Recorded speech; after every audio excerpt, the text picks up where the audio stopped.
Okay, this next video we'll go over two examples with you and directions for your homework. Okay, so the first example we're going to do together is one that we used with our two-step equations, but now I'm going to demonstrate how distributive property can be applied. Okay, so -4 parentheses w plus 1 is equal to -24. Okay, so with distributive property, I'm going to take my -4 that is outside of my parentheses and I'm going to distribute it to my two terms inside parentheses. Okay, so I'm going to take this -4, multiply it by w, and I get -4w. Then I'm going to distribute it to my 1, multiply those, and I get -4. Once we distribute, guys, this part is done. You rewrote it, right? Parentheses disappear. Equals -24 because I haven't done anything with that side yet. Okay. I'm still looking at the left-hand side because that's where my variable is. Okay. Remember, we get rid of numbers first, numbers that are alone, right? So opposite of -4 would be +4. Remember, whatever we do on one side of our equal sign, we have to do on the other so it stays balanced. Those simplify to be 0.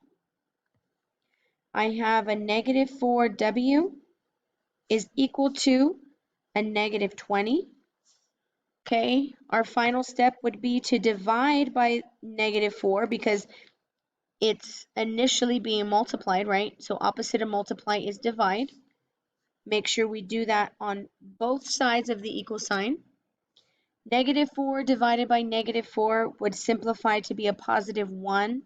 Remember, we do not have to write that 1 because we understand that w, there's one of those w's. Negative divided by a negative gives me a +5.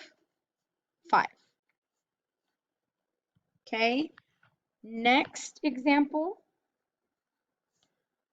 Okay, this one would be a lot like your third problem on your work for today. P minus 1 plus 3p equals 2p plus 4. Okay, so look, splitting up my problem, looking at the left-hand side, right, I notice that I have parentheses, so I know I'm going to have to distribute.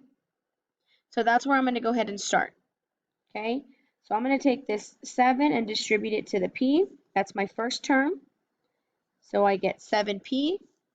I'm going to take it and distribute to my second term, which is a -1, right? Because that minus sign makes that 1 negative. So I get -7 plus 3p.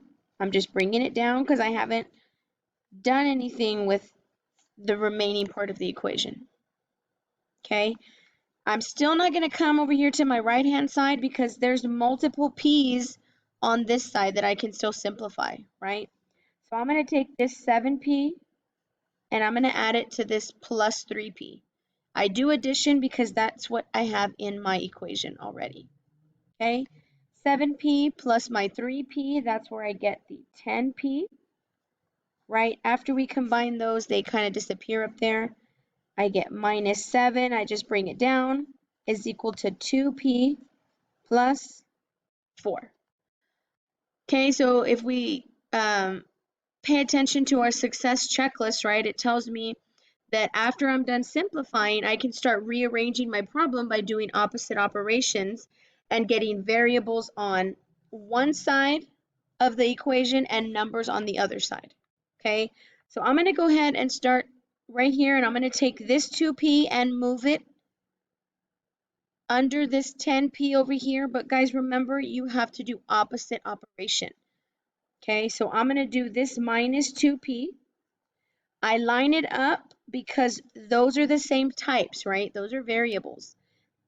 Minus 2p here. I have to line it up with my 10p because those are the same type. Okay, so 10 minus 2 gives me 8p.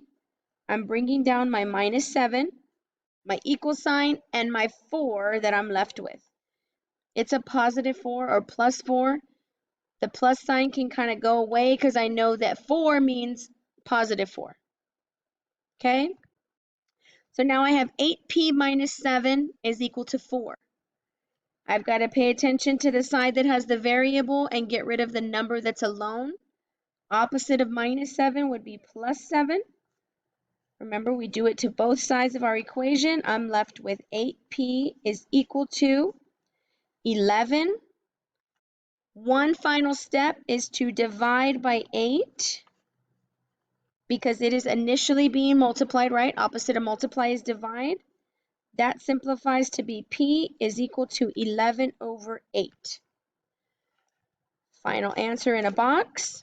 You could have also gotten 1 3/8 if you changed it to a mixed number, or you could have gotten 1.375 if you changed it to a decimal.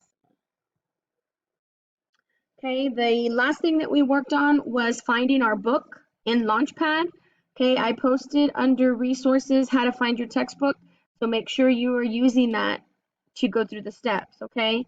So after we log into Launchpad, we look for a math folder, open that up, and there should be an icon that looks like this called Springboard.